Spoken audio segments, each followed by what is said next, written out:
I'm Minnie. Standing in the chaos of my parents' living room, the air thick with tension and betrayal, I'm transported back to a lifetime of being overlooked. The Harrisons, a wealthy family, are here, their cold anger palpable.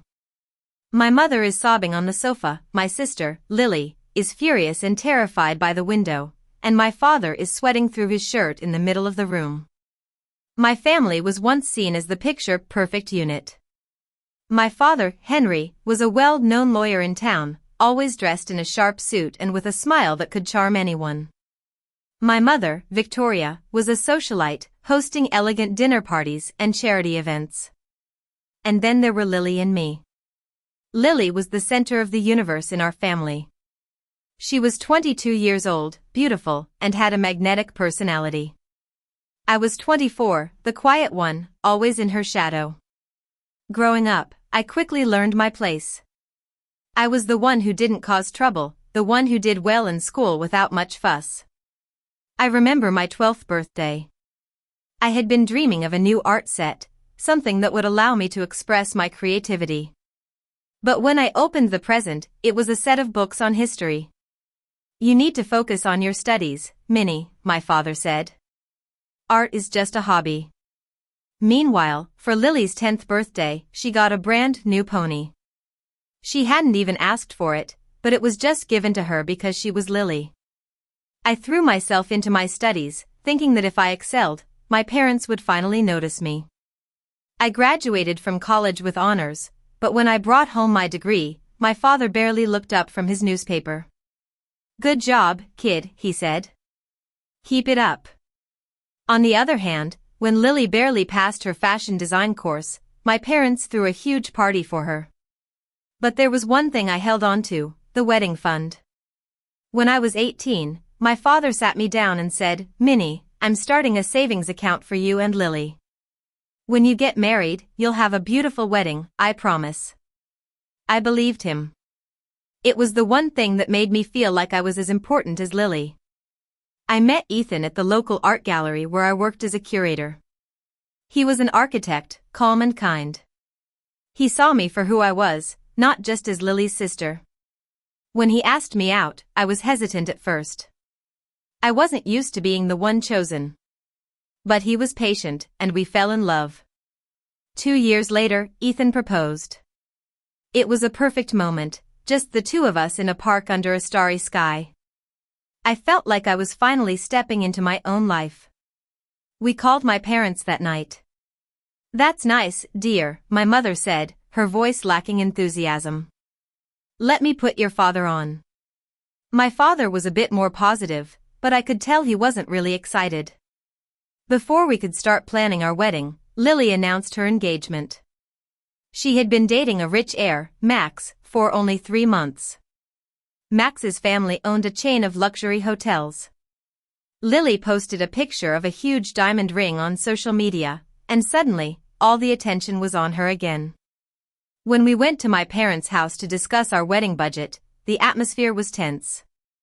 Lily had bridal magazines spread all over the place, talking about a destination wedding in the Maldives. We need to make a statement, she said. Max's family expects it.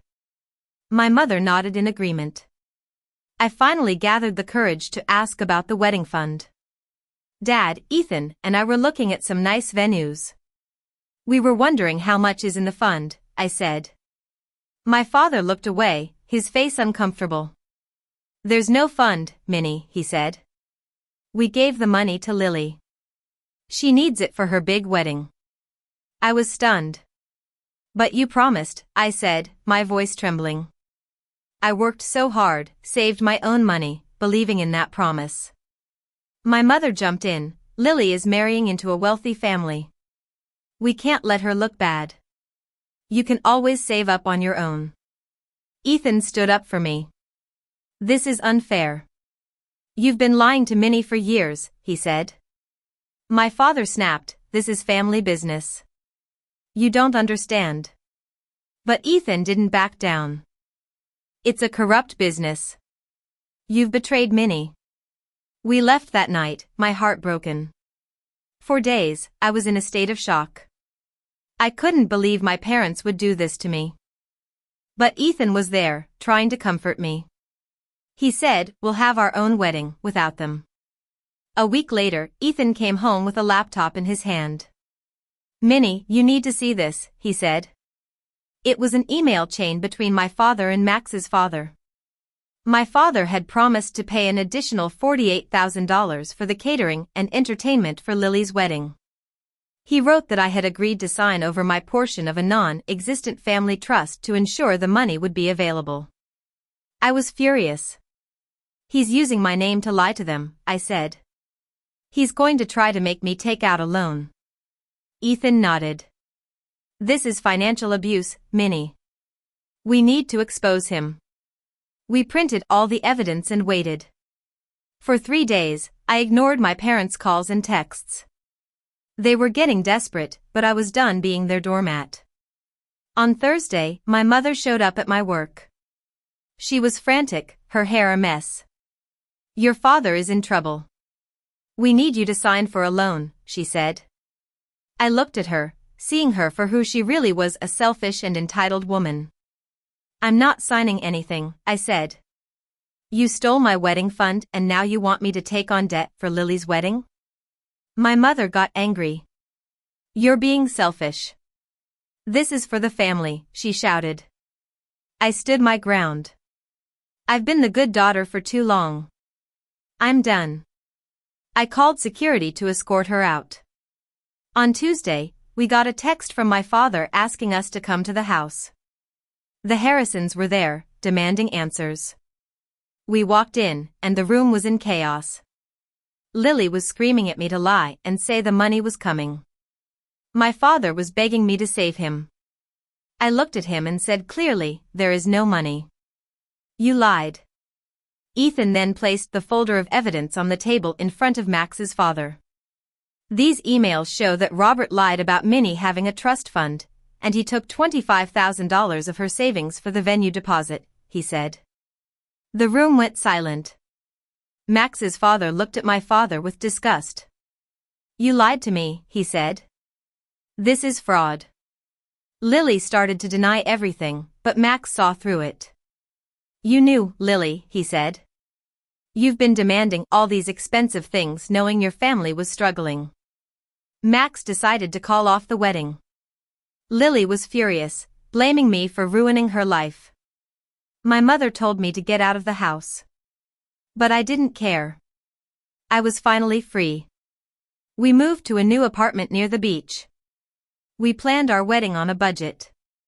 We rented a small beach house, bought flowers from the local market, and hired a local band. On our wedding day, as I walked down the aisle, I saw Ethan waiting for me, his eyes full of love. There were 2 empty seats in the front row for my parents, but I didn't feel sad.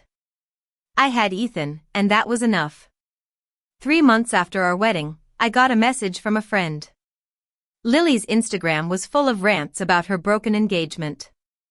She was working at a coffee shop, and my parents were facing financial problems because of the unpaid debts from Lily's almost wedding. I didn't feel joy at their misfortune, but I did feel vindicated. I had finally taken back control of my life. I was no longer the forgotten daughter. I was just Minnie, and I was happy.